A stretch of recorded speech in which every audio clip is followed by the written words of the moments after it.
Ito guys, no, isa ka rin ba sa mga content creator dito kay Facebook na naghahangad na ma-monetize po or monetize na, pero wala pa pong gaanong views, hindi pa po gaanong karami yung mga views dito kay Facebook, or hindi ka pa po na monetize po dito sa content monetization ni Facebook, kung saan po isahan na po siya starting po nung October 4 po. Yes guys, ito po guys, no, tips po natin ito sa lahat na andito po sa paggagawa ng content kay Facebook po. Kasi po dito po sa content creation, wala pong instant. Yes guys, kapag po isa ka rin sa gustong sumahod dito kay Facebook, gustong kumita, gustong tumulong sa pamilya, ito lang yung gagawin natin dito guys.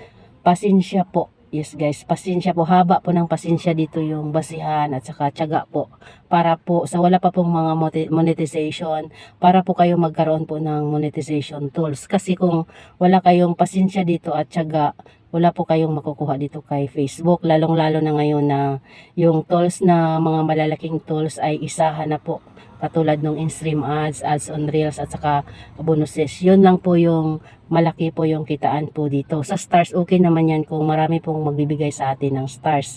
Kasi yung live ads po dito na hindi na po yun active guys. Yes guys, yung live ads po dito na kung halimbawa monetize po kayo sa live ads, mawawala na po yung live ads po dito. So, yung mga malalaking monetization tools dito, yun na lang po yung andyan po sa content monetization po, yung tatlo po na andon po. Yun po yung mga malalaking tools po dito.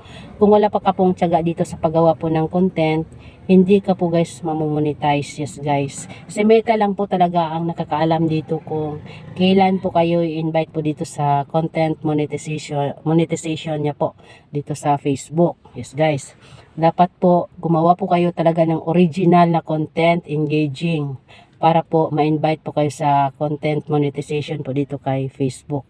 Habaan nyo lang po ang pasensya ninyo sa paggawa po ng content. Gawa lang kayo ng content, gawa lang kayo ng gawa, then upload po kayo. Dapat original talaga para po magkaroon po kayo ng tools po. I-invite po kayo dito sa content monetization tools dito kay Facebook. Kung wala po kayo ditong pasensya, tiyaga, kung pairalin nyo po yung katamaran dito, hindi po kayo dito magtatagumpay kay Facebook.